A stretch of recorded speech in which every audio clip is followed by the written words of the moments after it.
Okay, we're rolling. Hey, welcome back to the How to Podcast series. It's Dave with you. I hope you're doing well. Yes, I'm Dave. I live in Ontario, Canada. I host 9 podcasts, over 2,000 episodes, and I love podcasting. And I love podcasters, people like you, people who are thinking of starting a show, who have started a show, who are continuing to grow their show. I just love the podcasting community, and that's why I created the show. It's meant to be a community-based approach to podcasting. It's meant to be a podcast that encourages, not discourages you in your journey as a podcaster, and I'm glad you're here. If this is your first time, welcome to the show. I'm thrilled to have you here. I would be even more thrilled to meet you virtually. You and I can have a virtual cup of coffee together and talk about anything you want to talk about in regards to podcasting. Love spending time with people exactly like you. No matter where you are in your journey, you can say, I don't even have a show. Perfect. Let's talk about planning your show. You're like, well, I launched a show and it's not going great.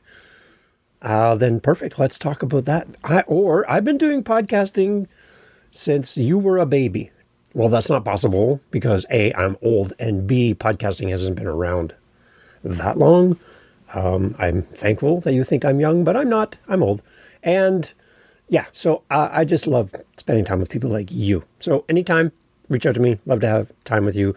I want to talk to you about your interview-based podcast. And an interview-based podcast is based on having somebody to interview. I know, we talk about all the really hard stuff here, don't we? Having an interview-based podcast where every episode is interview-based, every episode, is very hard to get off the ground as a new podcast. It is very hard around scheduling because it's not just your schedule when you're available, but it's also matching your availability with your guest's availability. There's finding great guests. There's the prep. There's the editing. There is the communication back and forth. There's the promo. There's a bunch of things that go along with being the host of an interview-based podcast. Now, I do interviews here, but I call them co-hosted episodes because the people coming on here are podcasters and they know what it's like to be a podcaster. So they're relatively easy to have a conversation with because they know how to podcast. It's kind of in the name of the show. So it's a little bit easier for me to arrange interviews or co-hosted episodes, as we call them here, because podcasters know how to podcast for the most part. And I love having them on. But if you're doing an interview-based podcast, like, for example, my Living the Next Chapter podcast, which is an author podcast with over 700 plus episodes, every episode is an interview. Every episode is reliant on having a guest to interview. Otherwise, I don't really do a lot of solo episodes there because A, I'm not an author, I don't have a book, and B, I really can't teach you much about writing a book because I've never done it. So every episode is based on my guest. So that show, I have to have guests for that show or that show doesn't continue. Really simple. I love that show because I get to ask questions and I get to meet great people. And as a non-author host, we get into some pretty interesting conversations where other author podcasts tend to be hosted by an author, interviewing an author. And, conversations sometimes get a little bit author-ish. And as a non-author listening, I don't know what you're saying. So I get to be the counter to that. And we have some great interactions with the guests. I'd love for you to go check it out. If you love reading, if you're an author, go check out Living the Next Chapter. It's a fun podcast. There's a lot of episodes. So just look through the titles, pick something that interests you. And I would love for you to check that out.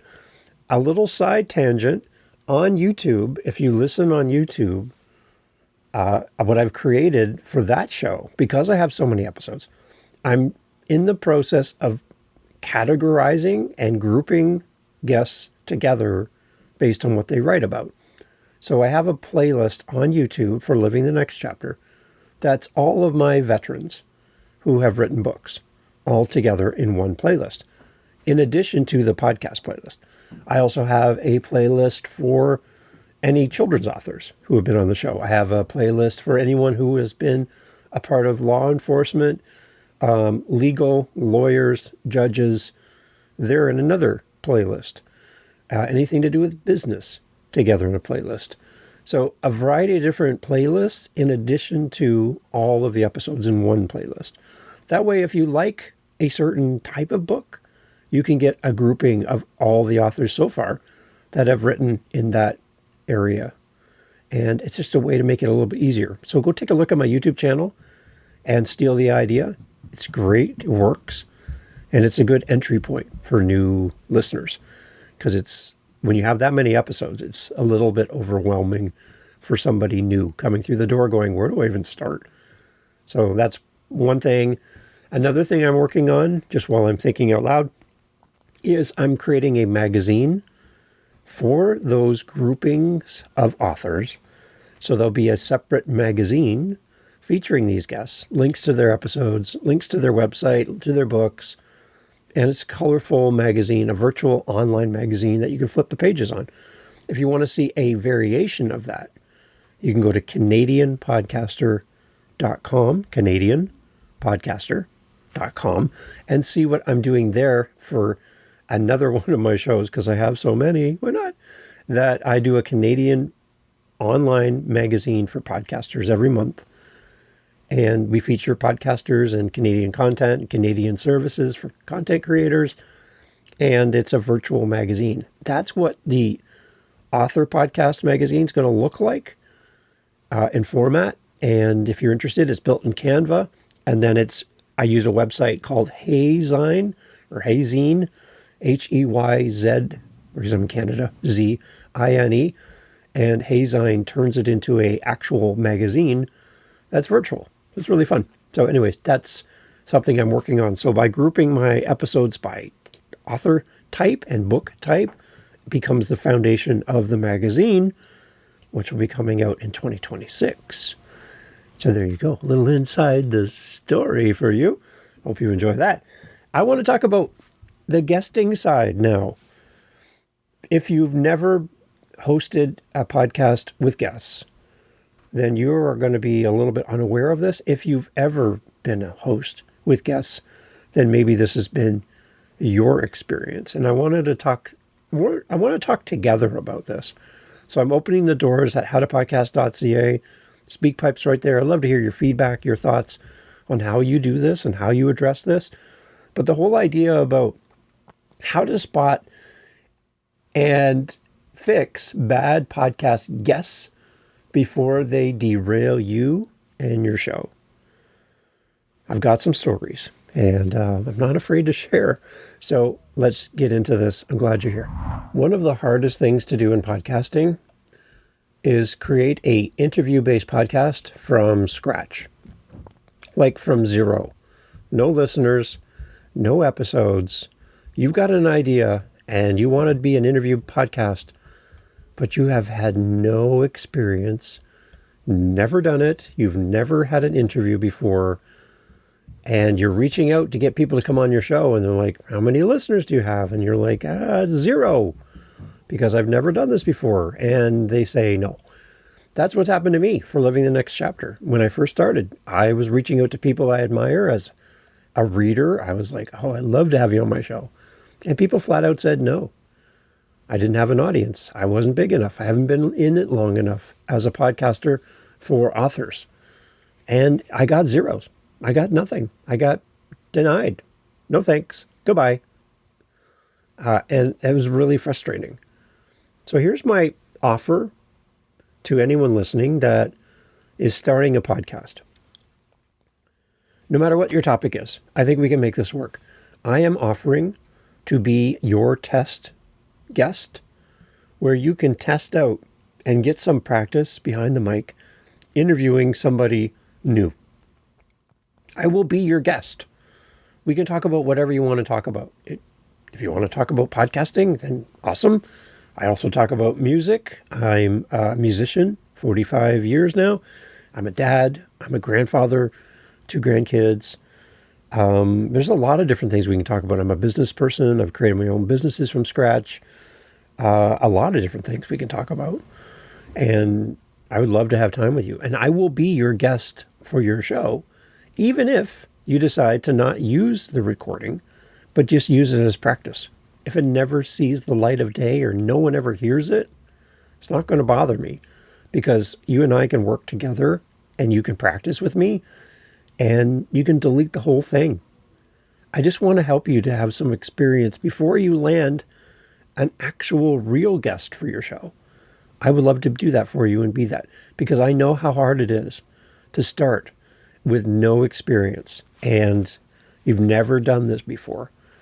My background's in HR, so I've interviewed people a lot and gone to school for this. So I have a skill set in interviewing that I can leverage. But if you've never done this before and you're starting a show from scratch and you're like, I don't even know how to do an interview, then let me be your guest. I'll be your test dummy.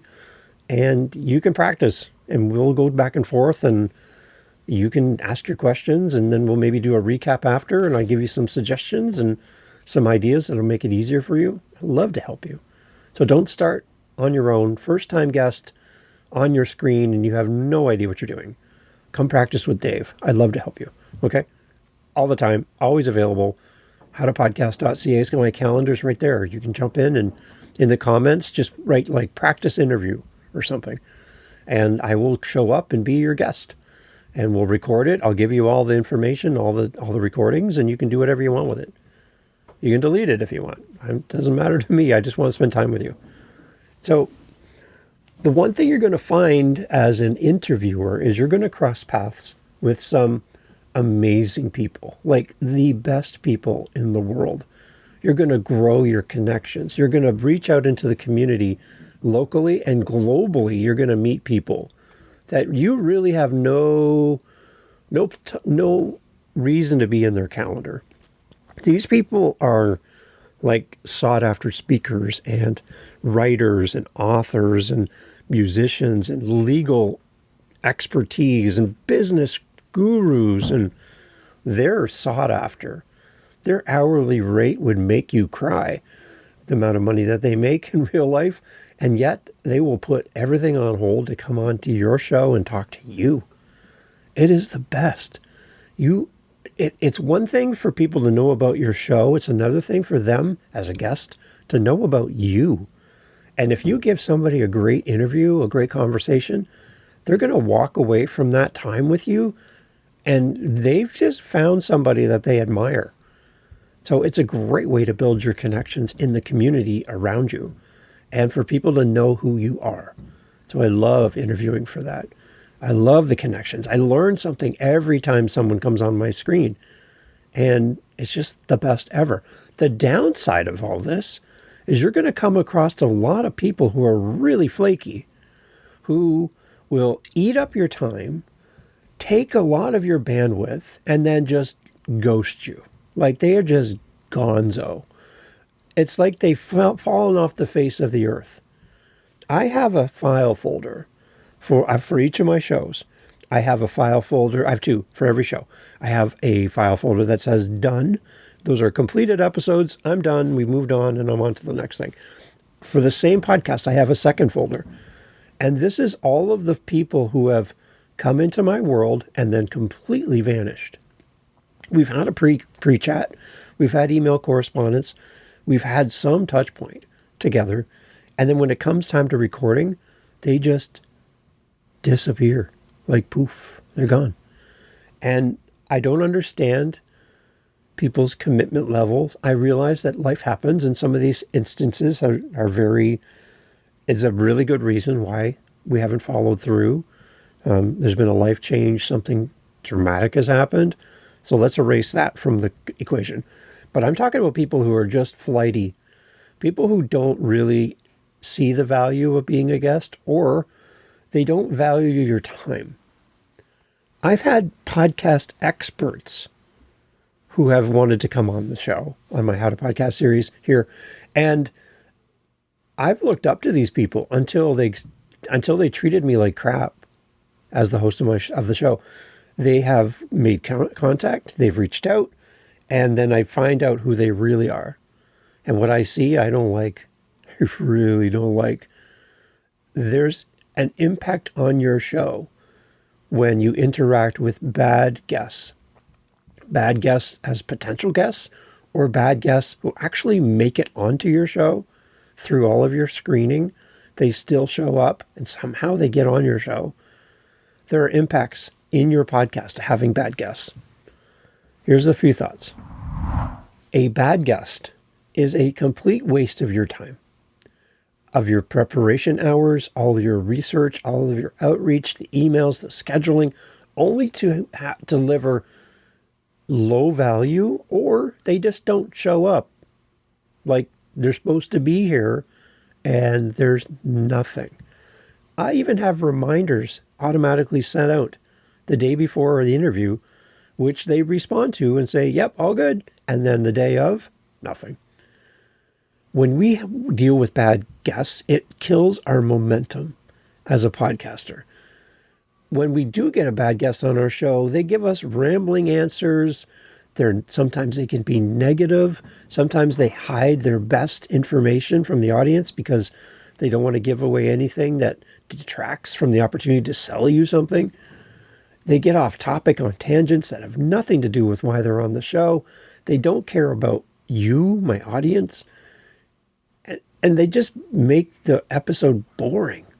Like, I wouldn't even listen to this, and I'm the host of the show. They show up with poor audio quality. For anybody that's listening that wants to be a guest on podcasts, you should be making an investment in how you sound and how you show up.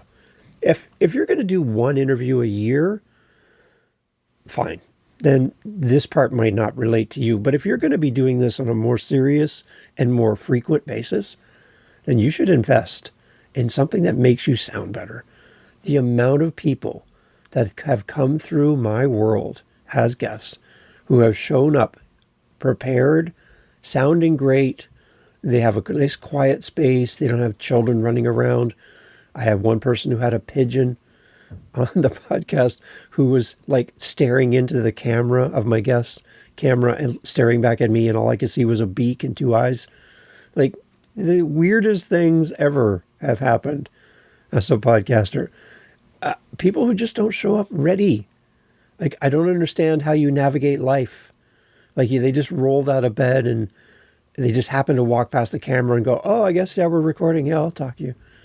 That's not good. It's not a good look.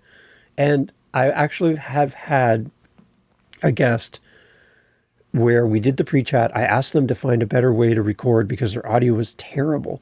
They said that nobody ever tells them that, and their audio is fine. And I'm like, well, all of the other people you've talked to have been lying to you because I can hardly hear you. But okay, we'll go ahead. And I, against my better judgment, we went ahead. I released the episode. I did the best I could with what I had. And the audio was not the best for my guest. And they reached out to me and the audacity to say, why did you record it that way? And I said to them, all of the audio that you hear of yourself is based on your setting.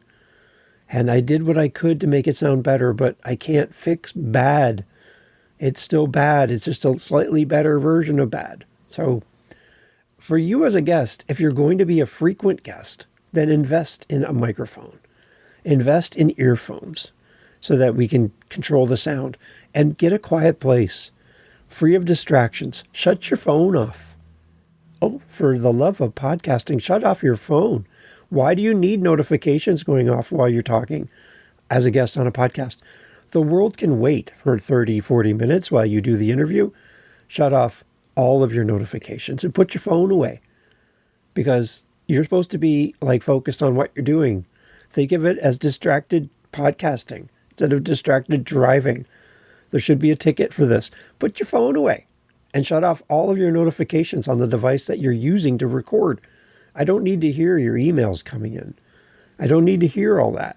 No, we don't. So be prepared. Poor audio quality from your guests frustrates every element of your production, and it forces extra editing as well. These uncommitted no-shows they really damage our release schedule, our planning, and our credibility over time. These experiences breed host burnout when people keep ghosting you or not showing up or showing up in a really unprofessional way. It's repeated negativity that erodes our enthusiasm for booking future interviews.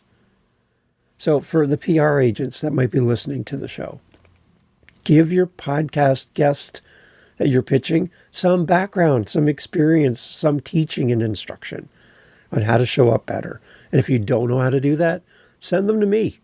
I'll coach your guest who's going to be on podcasts on how to do it better. I'm happy to do that. Reach out to me anytime. Love to work with you and help your guest be a better guest on their next interview. Having bad guests impacts your show, impacts your audience, makes your guests look terrible. And if you don't show up, it hurts. It really hurts because we put a lot of time and love into our show. And for you just to not show up and not care is not a good look for you as a guest. One thing we can do, and I do for all my shows, is do screening and use that as a way to avoid bad guests. We need to vet our guests very carefully. You are the only defense between your guest and your listener.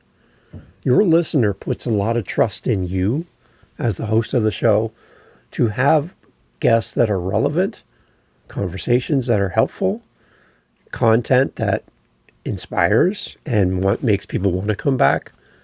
By simply throwing open the doors and taking anybody who will talk about anything is very hard for your audience to connect with. So your audience is trusting you. So you need to screen and do your best to avoid bad guests on your show. Vet your guests rigorously before committing to any guest. Review their past media appearances. Do a Google search, do a YouTube search, and look for them on other shows. How are they showing up? That's part of my process is I go and look at my guests on other shows. I want to hear how they talk. I want to hear if they can form a sentence. I want to hear if they're long-winded or if they give one-word answers. I want to know if they use a microphone. How do they sound? How do they look on video? Are they engaging or are they just disconnected? I want to see. I want to hear. I want to do my research. So go review them on other shows. Get social proof of how they show up online to gauge kind of their communication style and see how reliable they are as far as their posting. Now, if you look at my social media, you can tell I'm not a big social media guy, and I don't claim to be. So my posts are very, very infrequent. But I show up in my podcast here 3 times a week. This is where I love to be. So if you're going to judge me on my Instagram, then I might not be your cup of tea. But if you judge me on my frequency here on the How to Podcast series, you'll see that I've been doing this for a long time and doing a lot of content. This is where my love language is. So make sure that you're judging the right way that your guest shows up, not just the way that you think they should show up, because you're not them. Some podcasters are going to send out a list of pre-interview questions covering the topics, time commitment, tech setup, requirements. Some podcasters have an onboarding form that people fill out to get even time with the host on the show. I don't do either of those steps. I do a pre-interview chat with my guest, and we talk for 10, 15, 20 minutes, and that's enough for me. I get everything I need without having to ask a question of them. I can hear them. I can see what their setup is like, and we talk through the show. They get to know the audience. I get to know them, and I get to know if they're a good fit for me. And there's been times where I've said, you know what? No, it's not going to work for you as a guest to be on the show. I don't think my audience is your audience. So I don't want to waste your time. Simple. And it's easy for me to do that. I'd much rather do that than an exchange and barrage of emails back and forth. Just meeting them in person virtually is enough for me to know if this is a guest for this show or any of my other podcasts. So I always do pre-chats. Not everybody does that. And from my guest's point of view, they like it. They do. Even though it's twice in the calendar, the feedback I'm getting from audience members and from the guests themselves is they actually appreciate the fact that we have time together before we hit record. The more screening you do ahead of time with your guests, the better it's going to be for your show. Just keep that in mind. So the more upfront work you do, it's going to help you to have a better interaction with your guest. You're going to know what you're getting into. But even then, after all of this work has been done, pre-chat's done, you send back the link for the recording, and they pick a date or they don't even respond. And you're like, come on, people. What is wrong with you? Who taught you how to be like this? Why do I never hear from you again? And that's the type of people. I have a file folder I can show you anytime. A file folder full of people that I would never have back. I will not respond to their emails in the future. And even they reach out and they're like, hey, I'd love to be a guest on your show. I'm like, yeah, like 2 years ago when you said that and you never showed up. Oh, yeah, you're that guy. Yeah, and you're that guest. No. So make sure you're screening your guests to avoid bad guests on your show. How do we turn the negatives into positives as a podcaster when we do an interview-based podcast? We can rescue salvageable episodes through tight moderation. We can redirect tangents from our guests firmly but politely. We can say things like, that's really interesting, but let's circle back to how this solves this problem for our listeners or how this relates to your book. Right? We are in control, and we also have the final edit. And I know people are afraid to do this, and I don't know why, but it's your show, and you can edit this podcast however you see fit. You do not have to leave it as recorded. And for all those people out there that think editing is a waste of time, I can tell that your podcast at some points are a waste of time because you allow your guests just to wander all over the place unsupervised on your own show. And it's like you just left the mic and went for a snack and you left them alone with your podcast. You need to do better. You need to have cut out all the things that do not add value to your audience. Remember, at the end of the day, it doesn't matter if you care about editing or not, your audience does. So show up, make it right, fix it, and make your podcast better. Take out those tangents. Edit ruthlessly in your post-recording. Cut out all the dead air, the filler words, and the low-value segments while amplifying the things that are strong in the conversation. If the guest flakes entirely, pivot fast. Record a solo reflection on a past episode or something that you can share with the audience.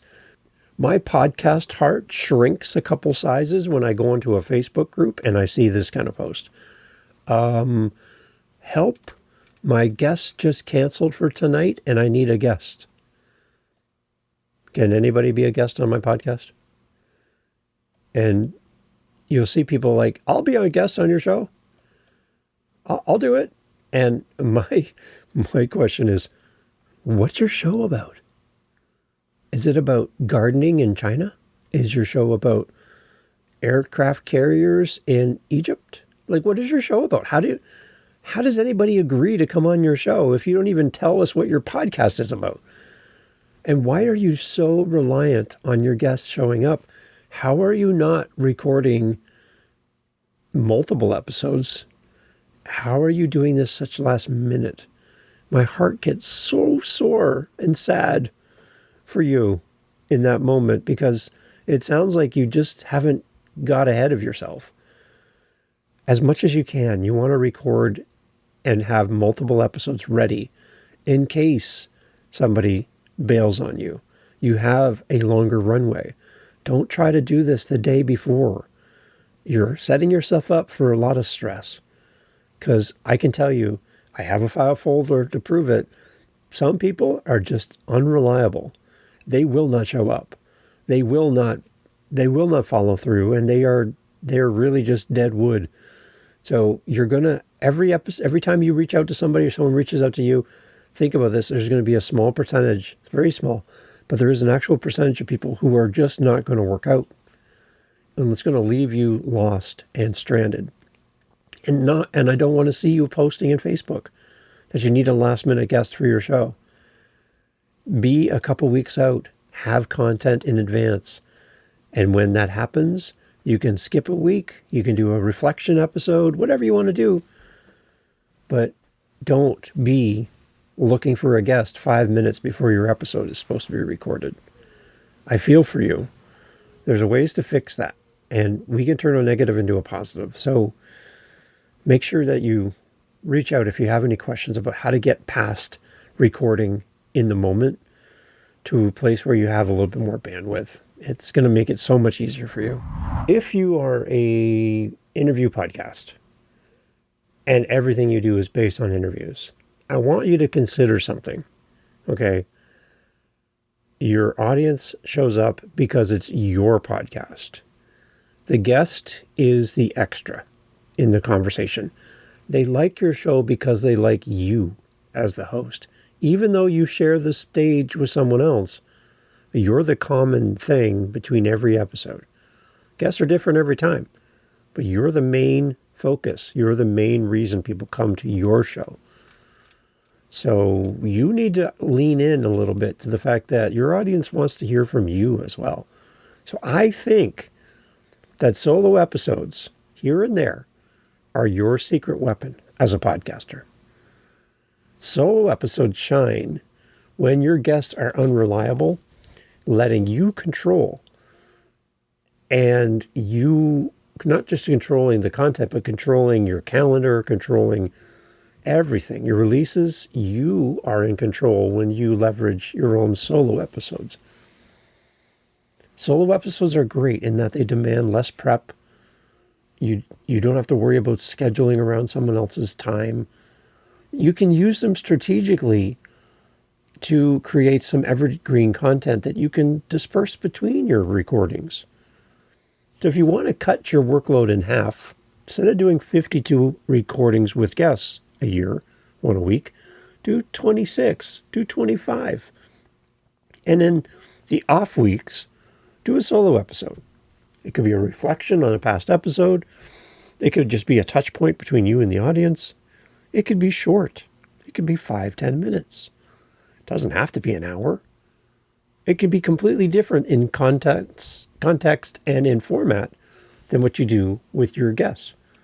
Look at what I do here on the How to Podcast series. I have teaching episodes like this. I have co-hosted episodes bringing on a guest. And I have little daily Daves. And the daily Daves are just short little episodes, one topic, one content piece, one element, and we're in and out. We're done. So you don't have to have the same length of episode that you have for an interview that you have for a solo episode. There's no rules. You can do whatever you want. But if you want to cut down the frustration of people just not showing up, as they are likely to do at some point for you in your journey, then don't be afraid of solo episodes. I would say a solo episode would be a great replacement to that Facebook post last minute begging for anybody with a pulse to show up and be a guest on your show. You're not going to have content that resonates with your audience when you're just grasping at straws, hoping anybody will come and talk on your show. You want to have the best guests. You want to have the best content. You want to be planned out. You want to have a calendar. You want to have an idea of where you're going with your show. You want a goal for your show and for your content for the year. You want to know you're heading in the right direction. Otherwise, how are you going to know if you're getting better? So to just throw caution to the wind and do an interview podcast and take anybody and everyone, I would much rather you focus in 2026 on getting the right person in that guest seat. And when there's no right person, then you be the source of the content. Flighty guests become opportunities to batch record, and solo episodes are a great secret weapon for you in your journey as a podcaster. Many top shows thrive on solo episodes because they convert compared to a guest spotlight episode. When you have a guest on your show, you're shining a light on them.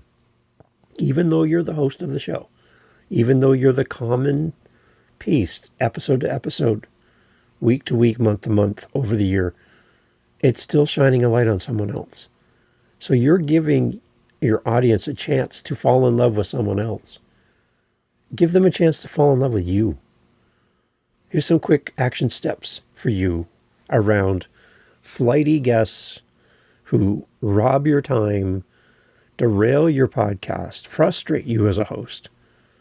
Here's some quick action steps you can consider for your show when you're battling with bad guests for your podcast. Some quick action items.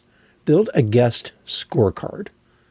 Rate your guests on their responsiveness, on how prepared they are, on their energy levels, and scale them on a 1 to 5 scale after you've met with them in a pre-call, so that you have a good sense of this is a right person for my show or not. You'll get a good feeling. And over time, if you do this, you'll be like, I don't know if this is going to be a great episode for you. I always put it in the context of the guest. I don't want to make them feel bad that they're not coming on my show because A or B or C. I want them to realize that them coming on my show, my audience isn't their audience, and my audience isn't looking for what they're talking about. So instead of them spending time with us with very little results, I want them to spend time on their ideal podcast for them. So frame it in that way. But build a scorecard for your guests and rate them and have it something consistent guest to guest to guest so that you can kind of filter them through. That's a great thing. Always overbook and realize that you can always have a few episodes in the can, we like to call it, already done, already ready to go, and be ahead of your schedule. So right now, living the next chapter, as the time of recording, this is December 16th, 6:20 p.m. that I'm recording this. Right now, this show has episodes already ready, all the way done, edited, and posted, all the way up to May 1st. And this is December 16th. And you're like, wow. Also, keep in mind, that's 3 episodes a week, all the way to May 1st. Okay, let that sink in. That's how far out I am. Now, do I expect you to do that? No. But even 2 to 3 weeks out with finished content gives you some breathing room. What if you catch a cold and you lose your voice for a week, and all you do is, like the day before your episode is due, is when you record and you get sick? Or you take a holiday, your kids get sick, you have to go, there's a family emergency, you got to go, and you don't have time to record. Stop making it difficult for yourself and record in advance. Do a couple episodes, be ahead of yourself. And always overbook and book ahead with your guests. Don't be living, we call it hand to mouth, like you just, when you're hungry, you eat. Dig the well before you're thirsty is one of the things I like to tell people. So dig that well, get lots of content ready, finished, loaded, and give yourself a longer runway. And then end every interview with a quick debrief, email thanking your guests and noting any wins or any future references or staying in touch with your guests. This is a part that I'm working on. I can do better at this. So I'm speaking to myself here too, but make sure that connection is there and track the metrics. Compare your guest versus your solo episodes and your downloads and your retention rates for each episode. And that's your audience giving you great feedback on what they prefer. And again, if you don't know how to do this, your hosting site, Buzzsprout, Libsyn, Captivate, fill in the blank, whatever, they don't have access to this data. They don't. The place you can find this is on your Apple dashboard and on your Spotify dashboard and on your YouTube, if you're there, which you should be, on your YouTube dashboard. That's where you're going to get information episode to episode to episode on how long people listen, where people are listening, where they drop off, and you'll find out, are my solo episodes performing better than my guest episodes? Maybe I need to lean into more solo. Maybe it's the other way around. So if you don't know how to do that, you don't know how to access that information, reach out to me. I can do a screen share with you, walk you through the key things you need to watch on all those different platforms. Happy to do that with you anytime. And there's no dumb questions. There's no dumb questions. Okay, just reach out to me. Happy to help you with that. So if you are like me and you have a long list of guests that have flaked on you, make sure that you build some space in your calendar so that you can deal with that in real time without having to be desperate and trying to fill that empty seat with just anyone. Don't do that to your audience. Be prepared, have a plan, schedule it out, have a couple episodes in the bank so that you're always a few weeks ahead, and you will find you'll have room to breathe, you'll be less anxious, your audience will get better quality content, and don't be afraid to say no to somebody who's flaky. It's not worth the effort. Your time is important. You're taking time away from your family, from other things to do this podcast. Don't waste it on flaky guests. And if you are a flaky guest, we're keeping our eye on you, just so you know. Thanks for being here. So I get asked quite often, usually at the end of a podcast, like right now, Dave, how can we help you? Like, how can we, as a listener, like, support the show? Can we come rake your leaves? Can we cut the grass? Shovel the snow? Watch your dog? Help you move? What can we do? Clean your dishes? Oh, that'd be interesting. Well, if you can't do that because, you're in Poland, maybe you can help us by supporting us with our Buy Me a Coffee. It's right there on our website. And, it just will help us to, A, stay fueled because, we drink a lot of coffee around here, and it helps the show. So if you want to help us, it's out of the goodness of your heart. I can tell you that listening to the podcast to this point, you've already helped us so much. But I do have people saying, Dave, I'd love to give back something small, even just to the show. Buy Me a Coffee link is on our website at howtopodcast.ca. And you can support the show that way. It would mean a lot to have you on our team supporting what we do here. If you find value in the show, then that's great. Share the show, tell somebody about it. And when somebody says, Dave, I want to start a podcast, who should I check out? Oh, you should go check out the How to Podcast series because of all the great co-hosts and all the things that happen here, the meetups, everything. And I would appreciate that. And then fill our cup once in a while if you can. But again, thank you so much for being here and supporting the How to Podcast series. Take care. Talk soon. Hey, you're still here. Good. Okay. A little bonus tip for you all around the ideas of flaky guests. One thing I've been doing is I keep a Google Sheet. You can do it in Excel, whatever you want. But I keep it on Google Sheets because Google is free. And all I do is I keep a list of all of my flaky guests. Their emails, the podcasts that they were scheduled for, the dates. And I grab that and pull that information out of my Calendly account. That's how I set up my interviews and pre-interviews. It's my scheduler, calendly.com. And what I do then is I keep track of these people because what's going to happen, and what's happened to me many times, is in the future, that same guest who stood you up in the past, it's like an ex-boyfriend, ex-girlfriend coming back again to haunt you. They show up again in your email. Hey, I'd love to be a guest on your show. And you're like, wait, that person sounds familiar.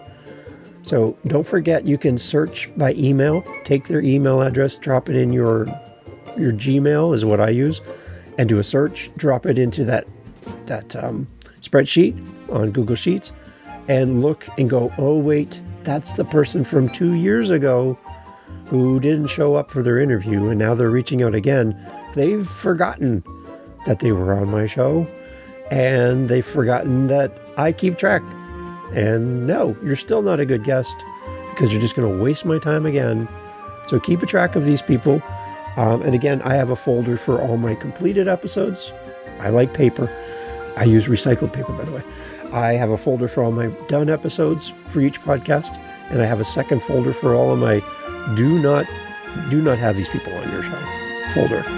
So I keep track of both.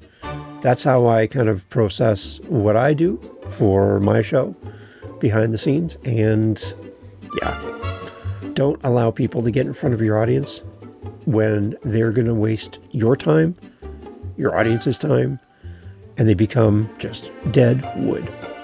Don't do it. Your podcast is better than that. You don't need those people. You need the right people. So if you need help, let me know. Thanks for being here. Cheers. Bye.